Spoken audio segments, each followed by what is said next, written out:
General Hodges, thanks very much for coming on the program today. Thank you for the privilege. 10 months of bitter conflict in Europe. Isn't it time that NATO decided what its strategic aims are in this war? I think that is a great question.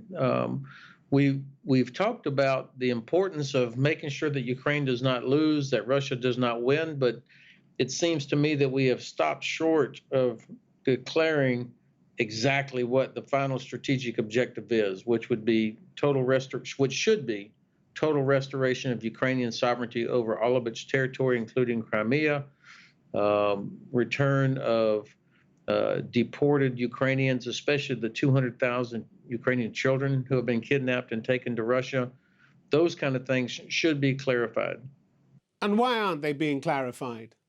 I'm not sure, honestly. I've been frustrated by the reluctance to take the next sort of 5% of the way to declaring what our objective is. I think it goes to a variety of potential explanations, concern about escalation, which I think has been overestimated. There still are too many people in European capitals and in Washington that are somehow cannot get their head around the idea that Russia should and will be defeated on the battlefield. And then I think there's concern about implications with China and other external actors. I can't tell what those are yet. Is it safe to assume that NATO's aim somewhere down the line will part company with Ukraine's? We've seen Chancellor Scholz talking about Europe going back to the pre-war peace order with Russia and resolving all questions of common security. Is that actually realistic?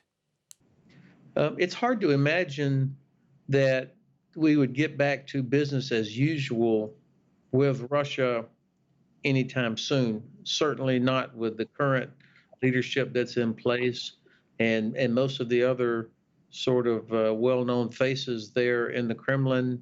We don't know what will happen once Russia has been defeated. I think that there certainly is a lot of informed analysis that's looking at the possibility of either a breakup of the Russian Federation or some change of who's in charge there. I'm not advocating for any of that, but I think we have to be open-eyed and think about the possibilities and the implications. But put that aside, I can't imagine that it would be business as usual, within a few weeks or months after the conclusion of this conflict. There will always be a Russian state. Of course there will, and there should always be a Russian state.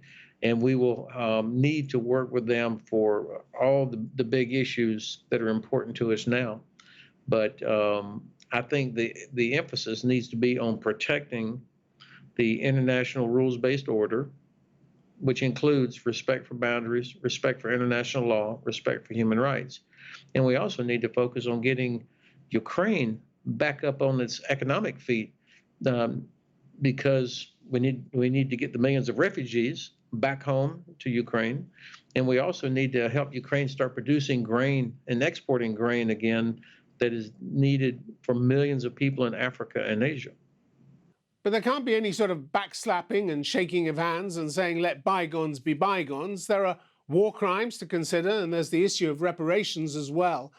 Is that going to go by the board, do you think? No, not at all. I was at the International Criminal Court back several weeks ago, and I am confident that they are doing a lot of hard work right now building cases for war crimes by leadership from the Kremlin, specifically for these deportations of Ukrainian children, genocide, and the daily attacks on power grids and civilian targets. These are all war crimes, and so I can't imagine. I would be shocked if after this conflict ended that we saw Foreign Minister Lavrov or President Putin or any of the other current leadership team showing up at being welcomed at international events. It would be a betrayal, actually. I mean, all of these people are going to be, I think, investigated and charged with war crimes. I mean, based on what they say publicly and what we're all watching every single day. So I'll be interested in tracking that. On the reparations front, certainly I think there's going to have to be some responsibility by Russia to help pay for the rebuilding of Ukraine.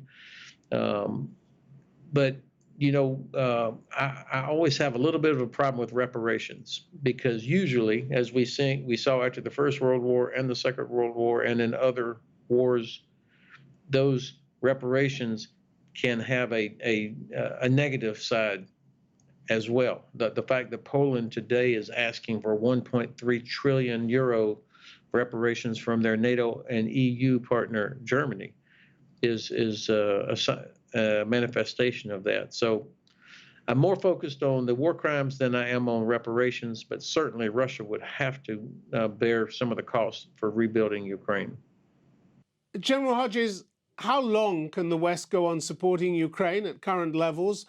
One report in the summer said that there was intense fighting in the Donbass. At the time, Russia used up in 2 days more ammunition than the entire British Army had in its arsenal. Yeah, we've learned a lot, or been reminded about what's required for sustained land combat. The ammunition consumption specifically, the numbers of casualties, the losses of vehicles and aircraft, it's astounding. And so all of us are having to retool our defense industries and figure out ways to counter this mass that Russia has employed. We don't necessarily have to match it with mass. In fact, precision can defeat mass as long as you have enough of the precision weapons. And my sense is that we're going to stick with it. Of course, just recently the White House, our reports are coming out of the Pentagon that the White House is going to approve the delivery of Patriot missile defense systems to Ukraine. That's not signed by the president yet, but the fact that that's being released from the Pentagon tells me it's probably going to happen. That is a significant step by the White House, because those are expensive and we don't have many of them. So the fact that the White House is doing that, to me, is a very encouraging sign. And the president has said this. And of course, we're on the backside now of the U.S. midterm elections. He's got strong bipartisan support for continuing this help to Ukraine. And I think the Congress and the administration recognize that this is not just about Ukraine. This is about this international rules-based order. It's about ensuring stability and security in Europe, which is important for American prosperity because our prosperity depends on European prosperity. And then finally, it's about deterrence of China, that the Chinese are watching to see, can we stick together and help Ukraine defeat Russia? Russia has painted this war in many different forms over the last 10 months, but often as a war between Russia and the West. Do you believe that sooner or later that war between the West and Russia may become unavoidable? No. In fact, it looks to me that Ukraine has achieved irreversible momentum, that there is no way that Russia can turn that back. And even President Zelenskyy had said, I don't need troops, I need the tools, the equipment, the ammunition, and so on. And so I think that the path we're on now, as long as the West sticks together and delivers everything that we said we're going to deliver and keep the sanctions in place, this does not have to go to a conflict involving NATO directly versus Russia. But the key will be all of us sticking together. Now, the Kremlin needs the narrative. I mean, they have to be able to explain to their own population why this special military operation has turned into such a disaster for them, because it would be very difficult to say, well, we're getting crushed by Ukraine. So they need to somehow justify what they're doing to their own population by expanding the narrative to say that this is Russia, against NATO. Can I just ask you, because we're coming up to the end of 2022, to look ahead, where do you think this war will be in 12 months' time? Not where you'd like it to be, where you think it actually will move? No, great question. My assessment is that Ukraine will have liberated Crimea by the end of summer, by August of 2023. I don't know how much of the Donbass will still be partly occupied.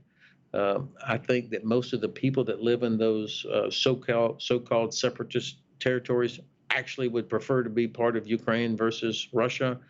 But the key, the decisive terrain, if you will, is Crimea. Ukraine will never be secure as long as Russia still illegally occupies part of Crimea.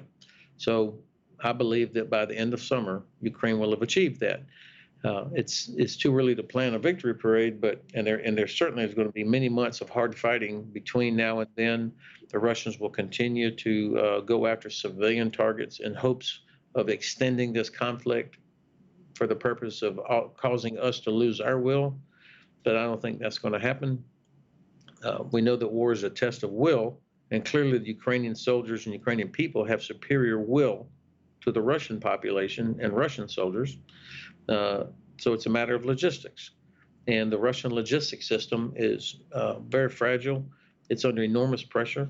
The Ukrainian General Staff is doing a very good job pounding away at Russian logistics and what we call the lines of communication, the main supply routes. There's only two roads that lead into Crimea. One is over the Kerch Bridge, which is already severely damaged. And then there's the so-called land bridge that runs through Mariupol and Melitopol. And the Ukrainians hit an important bridge in Melitopol yesterday or the day before.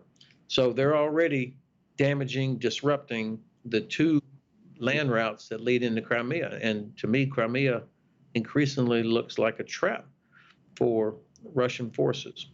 General Hodges, thank you very much indeed.